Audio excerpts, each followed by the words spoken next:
Welcome friends, आप सभी का आज फिर से स्वागत है हमारे यूट्यूब चैनल पर। आज पिछली क्लास में हमने भौतिक वर्गीकरण के बारे में बात की थी। आज हम रासायनिक वर्गीकरण से आगे चर्चा करेंगे। तो स्टार्ट करते हैं रासायनिक वर्गीकरण।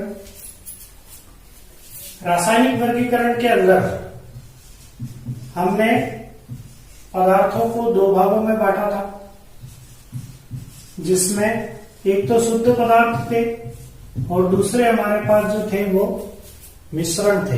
तो शुद्ध पदार्थ के अंदर जो फर्स्ट हम बात कर रहे हैं वो बात कर रहे हैं तत्व की, क्योंकि शुद्ध पदार्थ को हमने तत्व और यौगिक दो भागों में बांटा था। तो हम बात कर रहे हैं तत्वों की। ठीक है, तत्व वैसे अगर देखा जाए तो अगर किसी को भी हम तत्वों के बारे में बात करते हैं तो तत्व या एलिमेंट जनरली जब भी हम बात करते हैं तो लोगों को एक टेबल दिमाग में आती है, हाइड्रोजन, हीलियम, लिथियम, बेरिलियम, इस तरीके से। तो ये सारे जो हैं ये तत्व है। ठीक है, अब तत्व के बारे में अगर हम बात करें तो तत्व जो है वो क्या है? शुद्ध पदार्थ। ठीक है, लेकिन ये जो शुद्ध पदार्थ होता है इसको किसी भी ज्ञात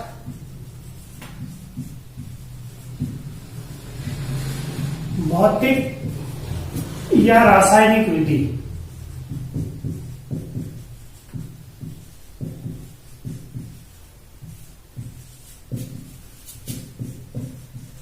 से बनाया नहीं जाता है।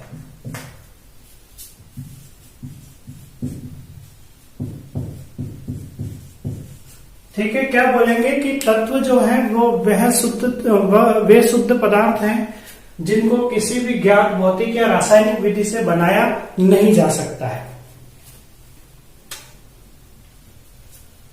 ठीक है, साथ ही साथ अगर हम बात करें तो इसको न तो बना सकते हो और न ही इसको क्या कर सकते हो, विभाजित भी नहीं कर सकते हो। तो इसलिए किसी भी ज्ञात भौतिक या रासायनिक विधि से दो या दो से अधिक तत्वों में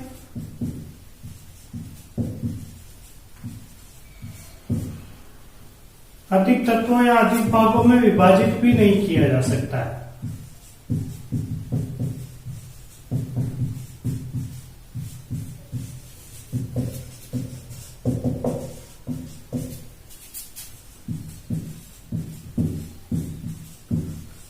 ठीक है, तो हम वापस देख लेते हैं क्या है कि तत्व वे शुद्ध पदार्थ हैं जिनको किसी भी ज्ञात भौतिक या रासायनिक विधि से न तो बनाया जा सकता है और न ही विभाजित किया जा सकता है। उनको हम तत्व कहते हैं। तत्वों के उदाहरण में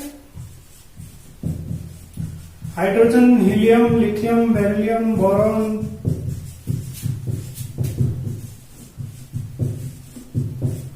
ठीक है, और भी बहुत सारे। ये मैंने सिंबल लिखे हैं। बहुत सारे लोग को पीरियोडिक टेबल या आवर्त सारणी के बारे में पता है और आवर्त सारणी के तत्व हैं ये। ठीक है, नेक्स्ट हम बात करते हैं यौगिक की। तत्व के बाद रासायनिक वर्गीकरण में दूसरा यौगिक।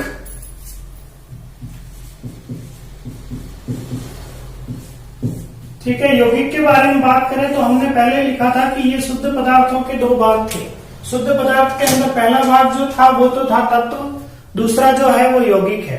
तो यौगिक की अगर हम बात करें तो ये क्या है? शुद्ध पदार्थ है। ठीक है, दूसरी चीज इसके अंदर यह है कि ये जो बनेंगे वो तत्वों से ही बनेंगे। तो दो या दो से अधिक तत्व, दो या अधिक तत्व या तत्वों के रासायनिक संयोग से बनते हैं। रासायनिक संयोग से बनते हैं। ठीक है, तो क्या बोलेंगे हम कि शुद्ध मतलब यौगिक वे शुद्ध पदार्थ हैं जो या दो से अधिक तत्वों के रासायनिक संयोग से बनते हैं। ठीक है, उदाहरण के लिए H2 या जल। ठीक है, जल का निर्माण की अगर हम बात करें तो यहां पे रासायनिक संयोग अगर किसी को समझ नहीं आया तो ऐसे देख लो कि रासायनिक संयोग मतलब ऐसा परिवर्तन या रासायनिक संयोग में रासायनिक परिवर्तन होता है जिसके अंदर जो तत्व या जो यौगिक पहले अभिक्रिया करेंगे, उनके अभिक्रियाओं के बाद में जो उत्पाद बनेगा उसके गुण अभिकारकों के गुणों से बिल्कुल अलग होंगे। जैसे हम बात करें जल के निर्माण की, तो जल के अंदर हाइड्रोजन और ऑक्सीजन आपस में अभिक्रिया करते हैं। आपस में अभिक्रिया करेंगे तो ये बनाएंगे जल। यहाँ पे हम बैलेंस नहीं कर रहे हैं, बस केवल इतना सा देख रहे हैं कि कैसे क्या हो रहा है। तो यहाँ पे इन दोनों को हम क्या बोलेंगे, अभिकारक बोलेंगे। ठीक है, अभिकारक बोल देते हैं, क्रियाकारक बोल देते हैं, या अभिकर्मक बोल देते हैं। और यहाँ ये जो बना है ये क्या है, उत्पाद है। ठीक है, कुछ बेसिक चीजें हैं ये, अगर ये वैसे तो सभी को पता है, लेकिन जिनको नहीं पता उनके लिए, तो जो एरो से पहले मतलब तीर के निशान से पहले जो चीजें आएगी वो अभिकारक, अभिकर्मक या क्रियाकारक होते हैं। और जो चीज तीर के बाद में आती है मतलब जो उत्पाद के जो बन रहा है वो क्या होगा, उत्पाद होगा। ठीक है, और आगे चले। यहां पे एक चीज देखने की है कि जब H2 की बात कर रहे हो तो ये जो है ये जलता है। ठीक है, O2 की बात करें तो O2 या ऑक्सीजन जो है, तो ये हमने पढ़ा है कि किसी भी प्रकार का दहन जो होगा उसमें ऑक्सीजन जरूरी होता है या ऑक्सीजन की उपस्थिति अनिवार्य होती है।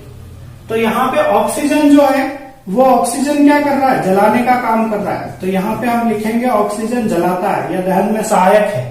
ठीक है, लेकिन अगर हम उत्पाद की बात करें तो उत्पाद क्या है, जल है। तो इस उत्पाद का काम क्या होता है, यह आग को बुझा देता है, तो बुझाता है। तो इसका मतलब क्या हुआ, इसका सीधा सीधा मतलब ये हुआ कि अभिकारकों के गुण, एक जलता है एक जलाता है, लेकिन उत्पाद के गुण इनसे बिल्कुल अलग हो गए। तो यहां पे इस चीज को हम रासायनिक संयोग बोलते हैं कि जो पहले गुण थे वैसा गुण बिल्कुल भी न बचे, तो रासायनिक संयोग है। ठीक है, आगे चले। जल के अलावा और उदाहरण देख लेते हैं हम, एक आध उदाहरण। तो यहाँ पे अमोनिया लिख सकते हैं हम, और अमोनिया का सूत्र जो है वो NH3 होता है, ये याद भी रखें, क्योंकि बहुत सी बार जब आते हैं तो उस टाइम पे अमोनिया का सूत्र वगैरह पूछ लिया जाता है। तो ये था यौगिक के बारे में। नेक्स्ट थर्ड हम पढ़ रहे हैं मिश्रण। तो ये भी रासायनिक वर्गीकरण का ही भाग था। हमने देखा था कि शुद्ध पदार्थ और मिश्रण दो अलग अलग चीजें होती है। शुद्ध पदार्थ में तत्व और यौगिक होते थे, तत्व और यौगिक को हमने देखा। अब हम देख रहे हैं मिश्रण को। तो मिश्रण जो है, यहां पे मिश्रण में भी यही चीज है कि मिश्रण जो होता है वो भी दो या दो से अधिक तत्वों का ही संयोग होता है। ठीक है, लेकिन दो या दो से अधिक तत्वों को आप किसी भी अनुपात में मिला दो तो मिश्रण बन जाएगा। तो यहां पे हम लिख सकते हैं दो या दो से अधिक तत्वों को किसी भी अनुपात में। ठीक है, यहां तत्व और यौगिकों को भी लिख सकते हो आप। तत्व और यौगिक दोनों चीजें हो सकती है। तो दो या दो से अधिक तत्वों को किसी भी अनुपात में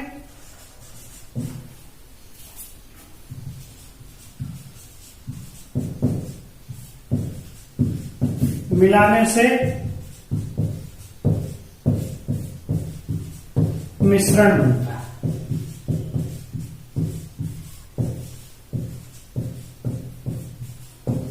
ठीक है, अब यहां पे एक उदाहरण देखें हम। तो उदाहरण में आप लिख सकते हैं हवा। ठीक है, हालांकि इसके दोनों पार्ट हम पढ़ेंगे, उनके अंदर और आगे देखते हैं हम। तो ये था मिश्रण के बारे में। अब यहाँ पे एक कंफ्यूजन वाली बात आई कि जब भी हम यौगिक की बात कर रहे थे तब भी हमने यही चीज लिखी कि दो या दो से अधिक तत्वों के संयोग से यौगिक बनते हैं, और मिश्रण में भी यही चीज लिख रहे हैं। एक तरीके से लैंग्वेज थोड़ी सी डिफरेंट है, लेकिन है वो वैसा का वैसा ही है। तो यहां पे आपको कंफ्यूज नहीं होना है। ठीक है, यौगिक की जब बात करेंगे तो यौगिक के अंदर रासायनिक संयोग आ रहा था। यहां पे हम बात कर रहे हैं तब यहां किसी भी अनुपात में मिलाने पे मिश्रण बनता है। ठीक है, तो ये चीजें हैं। अब मिश्रण के दोनों पार्ट की बात करते हैं। पहला हमने लिखा था समांग मिश्रण, ठीक है। मिश्रण के दो भाग थे, समांग मिश्रण। तो यहां पे समांग मिश्रण का मतलब क्या होगा कि यदि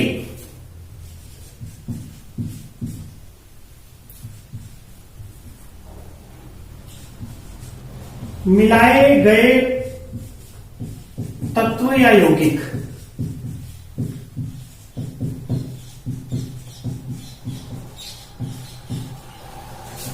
एक दूसरे में पूर्णतः मिल जाए,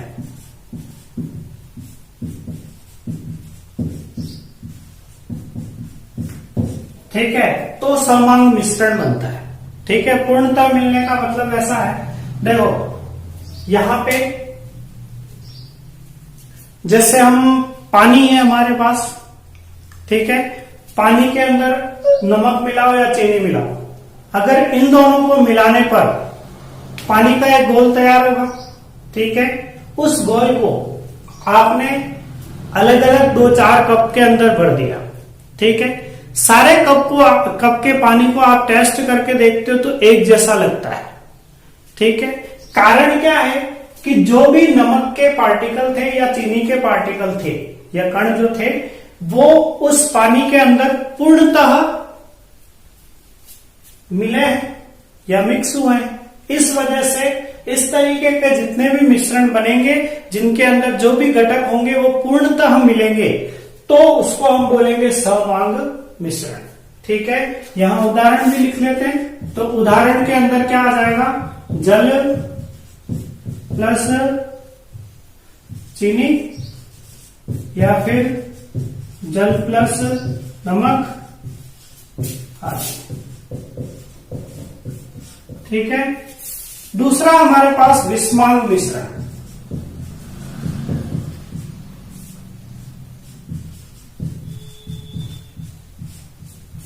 अब ऐसा है कि विषमांग मिश्रण में परिभाषा ऐसे ही चलेगी कि यदि मिलाए गए तत्व या यौगिक एक दूसरे में पूर्णतः न मिले तो क्या हो जाएगा, विषमांग मिश्रण हो जाएगा।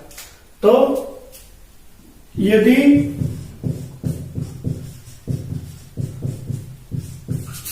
मिलाए गए तत्व या यौगिक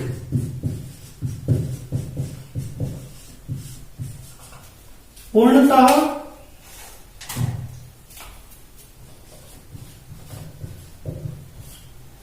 न मिले तो किसमें कौन से गिने जाएंगे, विषमांग मिश्रण, ठीक है। इसके उदाहरण के लिए,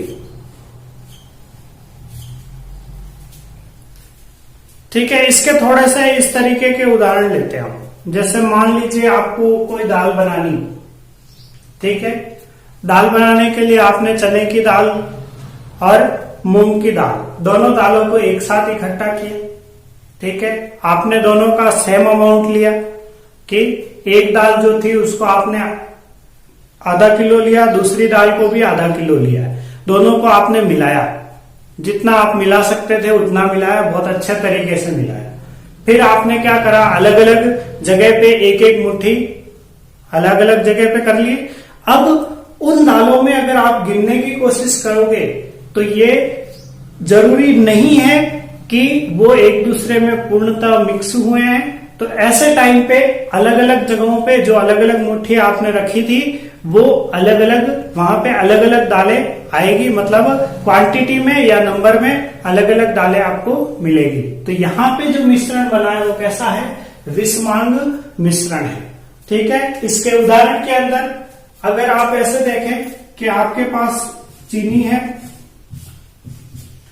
और नमक है, दोनों का मिश्रण कर लो, तब भी आपको अलग अलग ही मिलेंगे जब तक आप पानी नहीं मिलाते हो, क्योंकि पानी मिलाओगे तब तो ये पूर्णतः मिक्स हो जाएंगे दोनों, लेकिन पानी नहीं मिला रहे हो तब चीनी और नमक जो है वो कैसे, किसका उदाहरण हो जाएंगे, विषमांग मिश्रण का उदाहरण हो जाएंगे, ठीक है। तो ये इस तरीके से हमारे पास हमने क्या पढ़ा, तत्व पढ़ लिए, यौगिक पढ़ लिए, और मिश्रण पढ़ लिया। अब एक याद रखने वाली चीज जिसको आप स्टार लगा के ऐसे लिख सकते हैं, याद रखने वाली चीज ये है कि मिश्रण और यौगिक में एक बेसिक अंतर है। वो अंतर ये है कि यौगिक जो होता है, यौगिक का सूत्र होता है, जबकि मिश्रण का कोई सूत्र नहीं होता है। जबकि मिश्रण का कोई सूत्र नहीं होता है।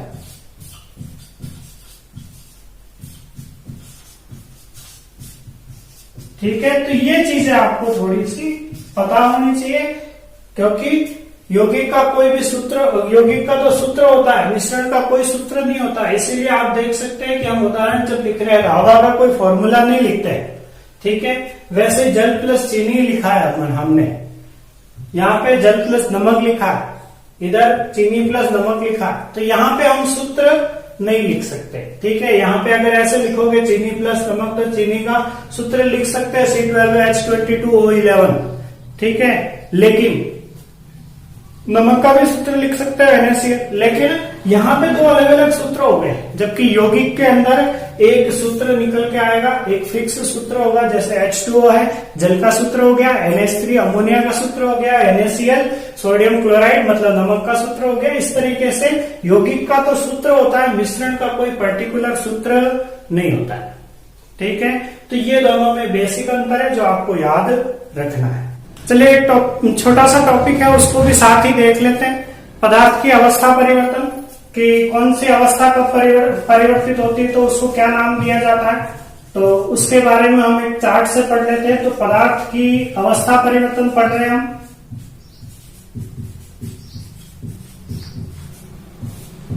ठीक है, हम वैसे यहाँ पे जो बात कर रहे हैं वो भौतिक परिवर्तन की बात कर रहे हैं। भौतिक परिवर्तन, भौतिक अवस्थाओं में परिवर्तन के बारे में बात कर रहे हैं। सबसे पहले हमारे पास तीन अवस्थाएं, ठोस, द्रव और गैस। ठीक है, इन तीन अवस्थाओं में परिवर्तन करते हैं। अब यहां पे ऐसा है कि अलग अलग प्रक्रम को अलग अलग नाम दिया गया है। ठीक है, थोड़ा सा बेसिक से देखने की कोशिश करना, अच्छे से समझ आ जाए। जैसे ठोस से अगर द्रव जा रहे हो, ठोस से द्रव में बदल रहा, मतलब ठोस जो होगा उसको क्या कर रहे हो, पिघला रहे हो या गला रहे हो। तो अगर गला रहे हो तो प्रक्रम कौन सा होगा, गलन। ठीक है, तो ठोस से द्रव में बदलने का प्रक्रम जो होगा वो कौन सा होता है, गलन होता है। ठीक है, नेक्स्ट, अब वापस उल्टा भी तो जाना, तो द्रव से अगर ठोस आ रहे हो, द्रव से ठोस आ रहे हो मतलब ऐसे देखो कि जल जो होता है, जल को क्या करते हैं ठोस में, मतलब बर्फ में या हिम में परिवर्तित करते हैं, है ना, बर्फ को हिम बोलते हैं, तो हिम में परिवर्तित करते हैं। तो यहाँ पे द्रव से अगर ठोस जा रहा है तो प्रक्रम जो होता है वो क्या होता है, हिमीकरण। ठीक है, ये बेसिक चीजें ये सारी याद होनी जरूरी है, क्योंकि एग्जाम में डायरेक्ट पूछा जाता है ठोस से द्रव में बदलने का प्रक्रम, या कभी कभी आपको कॉलम मैचिंग में पूछ लेते हैं, स्तंभ फर्स्ट स्तंभ सेकंड, इधर से इधर आपको मिलान करना होता है, तो उसमें भी पूछ लिया जाता है। तो इसलिए पता होना चाहिए ये, इसलिए हम इस टॉपिक को देख रहे हैं। ठीक है, फिर हम बात करेंगे इसकी द्रव से गैस में जाने। अब द्रव से गैस जाने का मतलब आपके पास पानी है, आपने पानी को गर्म किया, पानी किसमें बदला, गैस में, गैस में मतलब वाष्प में। तो यहाँ पे द्रव से गैस में बदलने का प्रक्रम जो होता है वो होता है वाष्पन, या फिर इसी को वाष्पीकरण भी बोलते हैं। ठीक है, इसका उल्टा भी चलना पड़े, तो यहां पे गैस से अगर द्रव में परिवर्तित करते हो तो ये प्रक्रम जो होता है वो होता है संघनन।